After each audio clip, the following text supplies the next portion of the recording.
Good day, everybody, and welcome to the Board Game Museum's Top 100 Vintage Board Games. Anyway, we will go ahead and get started right now with the board game Perpetual Notion. Okay, not really a board game, but this is a card game of sorts. And what you're going to be doing is you're going to be playing these different cards that have adjectives on them, and you're going to be keeping in mind something that matches all the cards that are going to be played on the table. So, for example, if you were thinking a snake, you might want to play the card squiggly or something like that. And maybe if the next person plays the card long, then okay, the snake is going to still be in there. But then let's say somebody else plays a card that says hot, for example. Well, a snake might not be hot. So now you're going to have to think of another word that comes up that matches all the cards that are going to be on the table. Now, you can bluff and play a card in hopes that nobody asks you to go ahead and say your word. And if you can't say a word that matches it, then you're going to end up losing points and your opponent's going to gain points. But if you do get a word, then you're going to get points that way. This game is a lot of fun. We've played this game a few times, and it can get rather challenging sometimes trying to think of words. Because once you start getting, like, say, 8, 9 cards on the table, that's going to really limit your thinking. But sometimes you can be creative, and this is one of the reasons why I like the game, is because you can let your creativity give you an answer, and then you can argue the answer with everybody in hopes that they're going to agree with you. But anyway, it is a fun little game. Perpetual Notion, my number 100. Number 99 is a game called Mastermind. Now, in Mastermind, you are either going to be picking 4 colors from pegs and placing them on the outside of the board to where your opponent can see them. And if you are the opponent, then you are going to try to have to guess what those 4 pegs are in the order of the color that your opponent has chosen. Now, your opponent is going to be giving you these little clues with these white and black pegs. And let me tell you, this game will hurt you in your head. It really will make you think. It's a really good game, but you have to like these types of puzzle games in order to really enjoy it. I like the game fine, but it's not a game that I'm going to pull out on a fun night because this game just hurts my brain too much. But anyway, it's a good game. Number 99, Mastermind.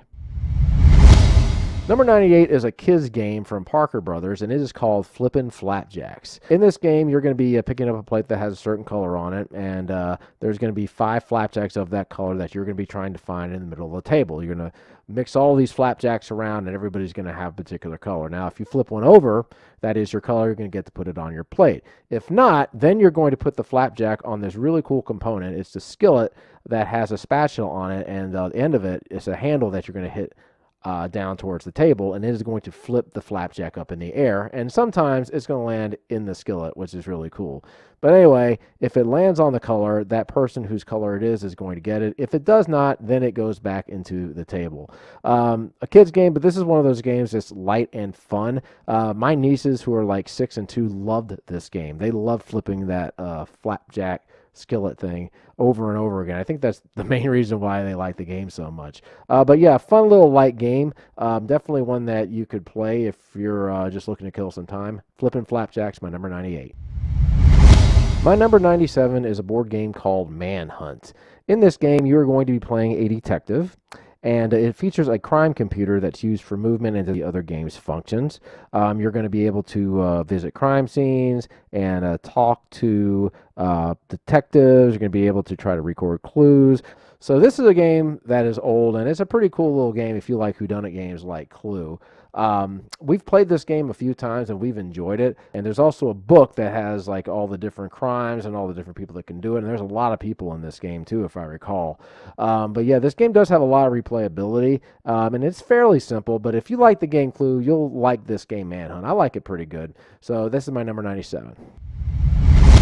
Number 96 is a little kids game called Dragon Strike, and in this game you're trying to get a red and a blue jewel back into your cave, and then go into the dragon's lair and get the magic egg and go back to base. Now what you have is you have a dragon in the middle that has a really, really long neck, and there are certain die numbers that if you roll it, you have to activate the dragon, and his neck is going to start swinging round and round and round, and he very well may end up knocking over your jewel, and then you're going to have to try to go ahead and get the jewel again.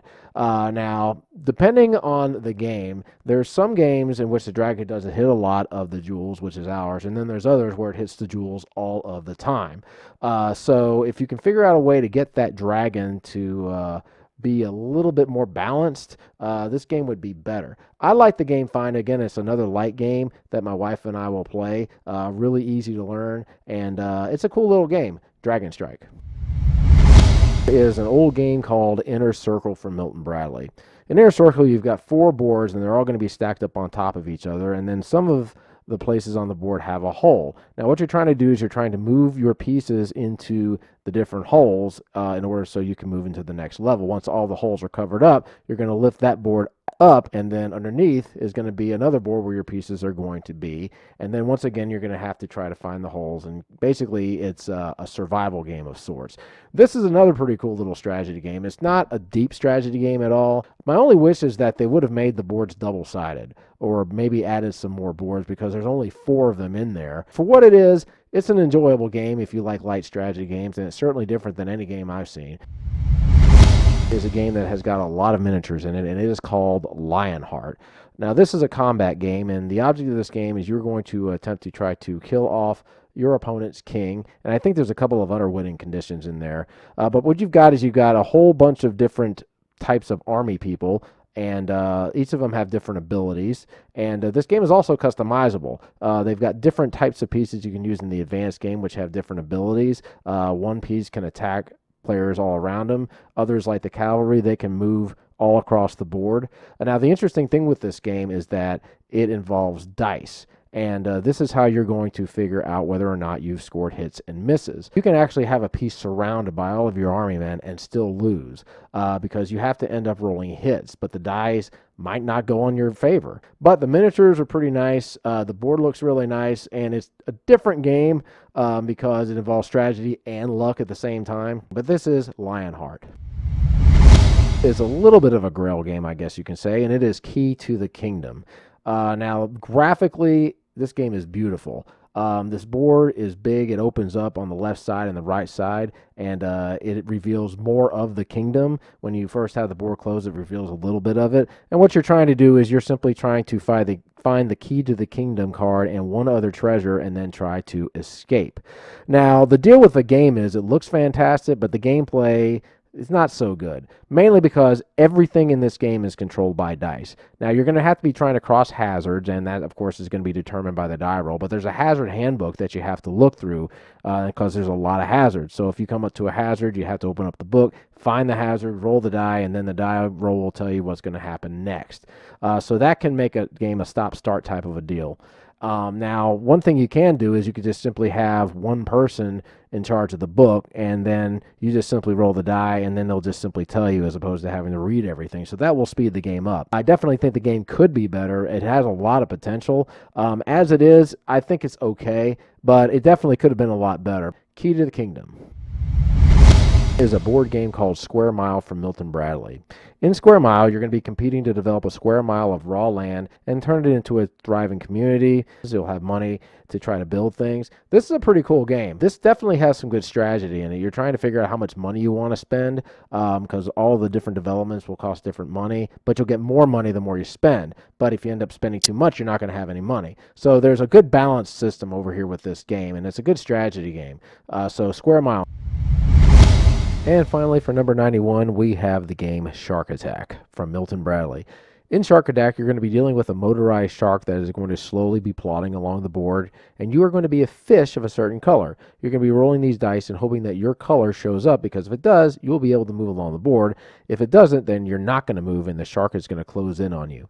Man, this is a fun game. Very fast-paced game. You're going to be chucking the dice as fast as you can, moving your fish, and then giving it to the next player, and the shark is slowly going to continue on. Now, even though the shark is slow, it's going to catch up to you eventually, and it's just hilarious when it does, because people are just getting more frantic trying to get the dice and trying to roll them, and hands are all over the board trying to move their fish and everything like that. Just a lot of fun. So Shark Attack.